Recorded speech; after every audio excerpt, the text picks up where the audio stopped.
बिस्मिल्लाहिर्रहमानिर्रहीम नहमदुहु व नुसल्ली अला रसूलिहिल करीम अम्मा बाद। मोहतरम भाइयों, बुज़ुर्गों, दोस्तों, ये हमारा इस्लाही मुआशरा का 1174वां सबक है। मोहतरम दोस्तों, हज़रत मौलाना सैयद सलमान साहब मज़ाहिरी, हज़रत शेखुल हदीस मौलाना ज़करिया साहब रहमतुल्लाह अलैह के दामाद और हमारे हज़रत जी मौलाना साद साहब के खुसर और मज़ाहिर उलूम सहारनपुर के मुहतमिम, कई किताबों के मुसन्निफ़, कई किताबों के मुअल्लिफ़, उनके इंतकाल की जब ख़बर मिली तो एक समझ में नहीं आया मेरे कि अय अल्लाह, ये यानी अल्लाह की मर्ज़ी क्या है। अल्लाह ताला आखिर में हमसे इतने नाराज़ क्यों हैं। 2 रोज़ पहले ही हज़रत मौलाना अब्दुल मतीन साहब कानपुर, जो जमीयत उलमाए हिंद के सदर थे वहाँ के, उनके इंतकाल की ख़बर मिली थी। इसी तरीक़े से रोज़ाना किसी न किसी अल्लाह वालों की, किसी न किसी मदरसे के ज़िम्मेदार की, किसी न किसी मुहतमिम की, किसी न किसी शेखुल हदीस के इंतकाल की ख़बर मिल रही है। तो ऑलरेडी दिल के ऊपर एक ऐसा बोझ था कि आखिर में अल्लाह हमसे नाराज़ क्यों है, आखिर अल्लाह हमसे चाहते क्या है, क्यों ऐसा क्यों हो रहा है। रमज़ानुल मुबारक के पहले से हम देख रहे हैं एक लंबी फहरिस्त और बड़े बड़े अल्लाह वाले, उनमें मुल्कों के ज़िम्मेदार, सूबों के ज़िम्मेदार, मदारिस के मोहतमिम और बड़े बड़े शेखुल हदीस, इतनी लंबी फहरिस्त है। तकरीबन 200 से 250 ऐसे अकाबिर उलमा हैं और ऐसे दावत व तबलीग के काम के लाइन के एतबार से ज़िम्मेदार है, जो इस दरमियान में हमारे दरमियान से रुखसत हो चुके हैं। इतना अफसोस हुआ मुझे, आखिर अल्लाह हमसे नाराज़ क्यों है। क्योंकि ये नाराज़गी है अल्लाह ताला की। वो अपने मकबूल बंदों को, अपने चहीते बंदों को, अपने औलिया को अपने पास बुला रहा है। और क्या है ये? क्योंकि क़यामत की अलामतों में से है। अल्लाह के नबी सल्लल्लाहु अलैहि वसल्लम ने फरमाया कि इल्म उठा लिया जाएगा। क़यामत के करीब के ज़माने में इल्म उठा लिया जाएगा। इल्म उठाने से क्या मुराद है? इल्म उठाने से मुराद यही अहले इल्म है, जो मदारिस के मोहतमिम, मदारिस के शेखुल हदीस, दावत व तबलीग के ज़िम्मेदार, ये अहले इल्म जिनके ज़रिए से अल्लाह ने मदारिस को ज़िंदा किया, ऐसे लोग हमारे दरमियान से रुखसत हो रहे हैं। यही तो इल्म का उठाया जाना है। मुझे आप बताइए, हज़रत मौलाना सलमान साहब, ये किताब है मेरे पास, ये किताब आप लोग रोज़ाना जो सबक सुनते होंगे, आप देखते होंगे, ये किताबें यहाँ पे कुछ रखी है। ये मुंतखब अहादीस है जिसकी मैं रोज़ाना तालीम करता हूँ, और उसके नीचे जो है ये हज़रत मौलाना सलमान साहब की ही किताब। इस किताब को पढ़ कर, ये मज़ाहिर उलूम सहारनपुर की तारीख़ है, ये एक तारीख़ी दस्तावेज़। इसको पढ़ कर हम अपने अकाबिर की ज़िंदगियाँ, यानी हज़रत मौलाना सलमान साहब ने इसको मुरतब कराया था, जिसके अंदर मज़ाहिर उलूम सहारनपुर की खिदमात और किन किन अल्लाह वालों ने उस 4 दीवारी से जन्म लिया, दुनिया के अंदर उन्होंने कैसी कैसी खिदमात अंजाम दी, हमारे अकाबिरीन के अहवाल लिखे हुए थे। आज जिन हज़रत मौलाना सैयद सलमान साहब ने ये सारे हालात जमा किए थे हमारे अकाबिर, हमारे बड़ों के, अफसोस के साथ में कहना पड़ रहा है कि वो ख़ुद भी इस किताब का एक हिस्सा बन चुके हैं, और अब आने वाली नस्लें जो है वो उनके कारनामों को भी इसी तरीक़े से याद करेगी। मेरे मोहतरम बुज़ुर्गों, दोस्तों, ये नाराज़गी है अल्लाह तबारक व तआला की, अल्लाह वालों का इस तरीक़े से हमारे दरमियान से रुखसत होना, ये नाराज़गी है। हदीस है अल्लाह के नबी सल्लल्लाहु अलैहि वसल्लम की कि इल्म उठा लिया जाएगा। और एक रिवायत ये है कि एक वक्त ऐसा आएगा क़यामत के करीब के ज़मानों में कि इखलास जो है, इखलास वो ख़त्म हो जाएगा। मुखलिसीन वो हमारे दरमियान में नहीं रहेंगे, और पूरी सफ़ में, नमाज की जो सफ़ होती है, पूरी सफ़ में एक आदमी भी इखलास के साथ में नमाज़ पढ़ने वाला नहीं रहेगा।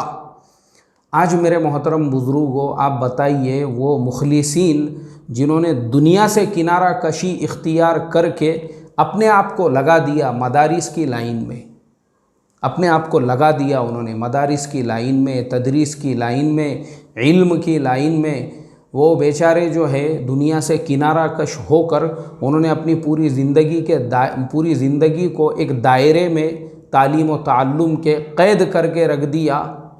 आज वैसे ही लोग, वैसे ही मुखलिसीन, यही तो उनके इखलास की सबसे बड़ी अलामत है। ये जितने अहले इल्म जिनकी फ़हरिस्त हमारे सामने है, जो 200 से 250 लोगों का इस दरमियान में इंतकाल हुआ है, इनसे बड़े मुखलिस और दुनिया में कौन हो सकते हैं। इनमें वो सारे लोग आ गए, अहले मदारिस भी आ गए, अहले तबलीग भी आ गए, और वो दीगर लोग भी आ गए जिन्होंने उम्मत की खिदमत के लिए अपनी ज़िंदगियों को वक्फ़ कर दिया था। मुझे आप बताओ ना, इन लोगों से बड़ा और इखलास वाला और मुखलिस कौन होगा। आज मेरे मोहतरम दोस्तों, हमारे लिए रोने की, अफसोस करने की और अल्लाह ताला से अपने गुनाहों के तौबा के चाहने का वक्त है। ये वक्त कोई गारंटी नहीं है किसी के ज़िंदगी की, कब किसके ज़िंदगी का दिया वो बुझ जाएगा, कोई गारंटी नहीं है। कोई आज हम ऐसे हालात देख रहे हैं, ऐसे हालात के अंदर अल्लाह ने जो हमको मौका अता फरमाया है, ये हालात ख़त्म होने के बाद और इन हालात के अंदर भी, जो हमारे हज़रत जी मौलाना साद साहब का ख़त 2 रोज़ पहले मैंने पढ़कर सुनाया था, उसके अंदर जो हज़रत जी ने हज़रत मौलाना इलियास साहब रहमतुल्लाह अलैह के अक़वाल नक़ल किए हैं, और उसी में ये लिखा है कि हमने सिर्फ़ बड़े बड़े इज्तिमाअत को दावत का काम समझा, सफ़र हो रहे हैं उसको हमने काम समझा। ये हमारी गलत फहमी थी। काम तो असली ये है कि हम अपने घर में भी काम करें, अपने महल्ले में भी काम करें, इनफिरादी तौर पे लोगों से मुलाकात करके दावत दें। आज के हालात में, इन हालात में भी इंसान जो दावत के काम से लगा है, वो दावत के काम के लिए, और जो तालीम व ताल्लुम में लगा है, वो इस लॉकडाउन के ज़माने में भी जितना हो सकता है इल्म के ज़रिए से अपने शागिर्दों को सैराब करे। यही वक्त है, मकसद ही इसी को बनाए, और ये नीयत अगर अभी से हो कि इंशाअल्लाह हालात जब पूरी तरह से सही होंगे तो मैं अपनी ज़िंदगी को तकसीम कर दूंगा कि मेरे ज़िंदगी का 1/3 अल्लाह के दीन की मेहनत के लिए, वो रोज़ाना का हो, महीने का हो या साल का हो, सबकी तकसीम। साल का 1/3 अल्लाह के रास्ते में, महीने का 1/3 अल्लाह के रास्ते में, दिन का 1/3 अल्लाह के दीन की मेहनत के लिए। क्या है मेरे मोहतरम दोस्तों, आप बताओ ना, क्या है, क्या ज़िंदगी का हासिल क्या है। हमारे ज़िंदगी का चिराग भी ऐसे ही बुझ जाएगा। लोग मैसेज करेंगे फलाने साहब का इंतकाल हो चुका है, और साथ में क्या लेकर गए, कुछ भी नहीं लेकर गए। क्या लेकर आए थे, कुछ भी नहीं लेकर आए थे। मैंने पिछले दिनों भी बताया था कि 500 करोड़ रुपयों का जो मालिक था, 500 करोड़ रुपयों का मालिक, 1500 करोड़ रुपयों का मालिक, 1500 करोड़ रुपयों का मालिक एक आदमी, 1500 करोड़ रुपयों का। और हालत ये हुई कि उसके अपने ख़ुद के रिश्तेदार भी उसकी आखिरी रसूमात अदा करने के लिए नहीं जा सके। गवर्नमेंट के लोगों ने उसकी आखिरी रसूमात अदा की। मुझे आप बताइए क्या लेकर गया वो अपने साथ। लेकिन ये जो हमारे अकाबिर है, ये जो हमारे बड़े हैं, ये जो हमारे बुज़ुर्ग हैं, जितने भी उलमा के और जितने भी अहले तबलीग के इंतकाल की हम ख़बरें सुन रहे हैं, इन्होंने लेकर गए, अपने साथ में लेकर गए। हज़रत मौलाना सलमान साहब आज दुनिया में नहीं रहे, हम उनके ज़िंदगी के कारनामे बयान कर रहे हैं। वो अपने साथ में क्या लेकर गए, वो लाखों शागिर्द जिन्होंने मज़ाहिर उलूम सहारनपुर की 4 दीवारी से इल्म की तिश्नगी बुझाई है, उन्हीं में हमारे हज़रत जी मौलाना साद साहब भी है, उनके फ़र्जंदान भी है, और कितनी बड़ी लिस्ट होंगी, कितनी बड़ी फ़हरिस्त होंगी। और वही लोग जो है आज दुनिया भर में दावत की मेहनत कर रहे हैं, तालीम व ताल्लुम में लगे हुए हैं, तदरीस में लगे हुए हैं। इससे बढ़कर उनके लिए जो है, और दूसरा सरमाया क्या होगा जो अपने साथ में लेकर गए। वो तो कमा के लेकर चले गए, लेकिन हमारा क्या है। इसलिए मेरे मोहतरम दोस्तों, ये जितने भी अल्लाह वालों के इंतकाल की ख़बरें और जिनके ज़िंदगी के कारनामे हम बता रहे हैं, उन्होंने अपनी ज़िंदगियां दीन की मेहनत के लिए लगाई, कुछ समेट कर, कुछ लेकर वो चले गए। अब हमारे आपके सामने ये मौका है, क्योंकि हमारी सांसें चल रही हैं। ये कब चिराग हमारे ज़िंदगी का बुझ जाएगा, उससे पहले हम अभी से ये नीयत करें।